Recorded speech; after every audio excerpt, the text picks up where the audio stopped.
Do old people speak like middle-aged people, speak like young people?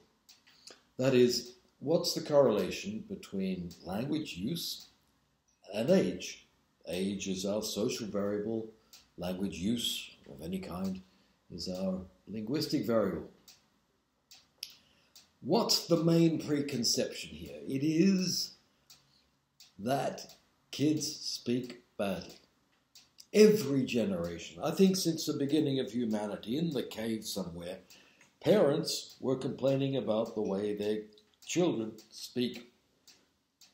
They don't speak correctly. Our language is going down the drain. It's being destroyed generation after generation.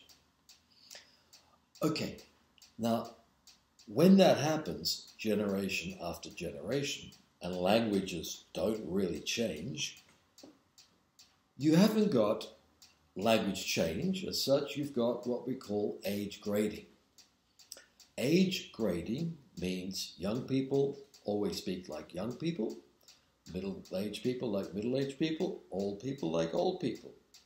And that as we go through life, our relation with language will change. When we're young, we might want to use lots of non-standard forms. Well, we start off with baby forms, okay? And then as we get into our adolescent years, group formation, we produce idiolect forms to distinguish our group from another, and it becomes quite intense and very creative. Then you get a job in your 20s, and as you get further into your job, your language becomes more and more standardized. You accept the norms, you attain power, you get a salary, you rise in society, and you speak the more systemic kinds of languages. And then when you get to old age, what happens? We'll come to that in a minute, okay? Now, that's age grading, okay? Age grading is when there are cycles, and the actual language system remains in place.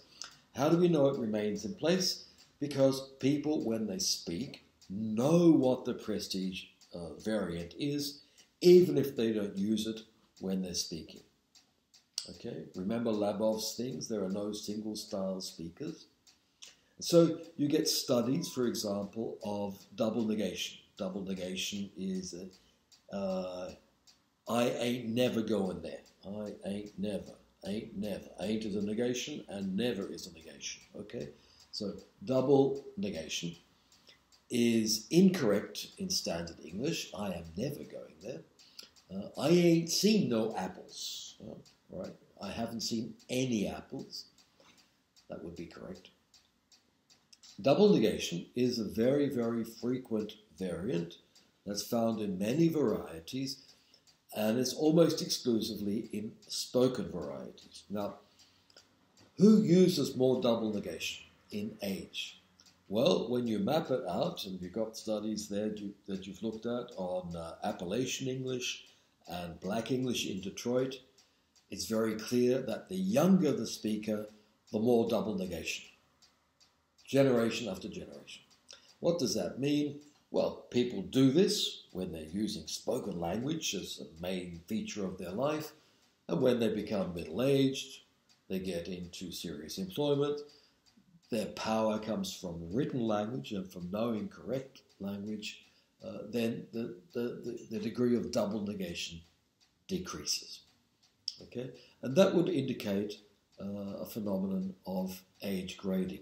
To know age grading, though, really you have to come back a generation later and carry out the same study as Labov did with his New York study on post-vocalic R. Then you can be sure that there is age grading. But when you do that map and you see it happening and you can see the reasons are orality or non-conformity, that there are social reasons for it, you can be pretty sure it's not language change. Language change would be when double negation becomes standard in English, which hasn't happened. It is standard in Romance languages, by the way. Okay, so there's nothing illogical about it becoming standard. Now, the thing that bothers me about this doesn't bother me. It's just that I'm past that middle age thing when you get into work, and I'm looking at the other side of it. And I'm intrigued by some studies that indicate what happens in old age, not after you finish work, but after you've finished your social climbing. You know, you've conformed and you've done your politics and you've got as far as you're going to go in your life. You're not going to get any higher, or you don't want to. What happens to your language then? Well, there are some studies. One of them is on the use of code switching in Montreal, where people generally have French and English, and they can choose to speak all French, or choose to speak all English, or choose to mix them up. Now, kids growing up tend to mix them up. There's lots of code switching. Middle-aged people in full employment tend to work in one or the other and use less code switching because they respect the language system, which is how they get their bit of power. And then after they've peaked, they've culminated, after they've reached as far as they're going to go in the work hierarchy, code switching returns. People start to enjoy actually using languages and mixing them up. And this pleasure in creativity comes back into language use. There's another study, I think you got the material, it's from Downes, 1984, showing vernacular speech and the prestige attached to vernacular speech. And it's very clear that, in your 40s, let's see, right, after you get to 50 or so, you start to enjoy vernacular, that is non-standard language, and you start to use more of it. So I'm really looking forward to old age. I'm going to go back to enjoying life.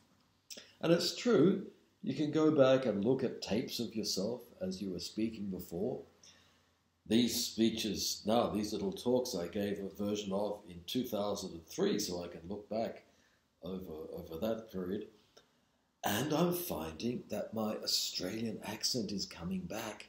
I'm returning to my roots psychologically or professionally or with respect to the pressures of work. So, don't get depressed about age grading. Don't worry about young kids destroying your language. What you've got to look for, I think, is this joy that's going to come after you work and reach the age of linguistic creativity in retirement. I'm really looking forward to that.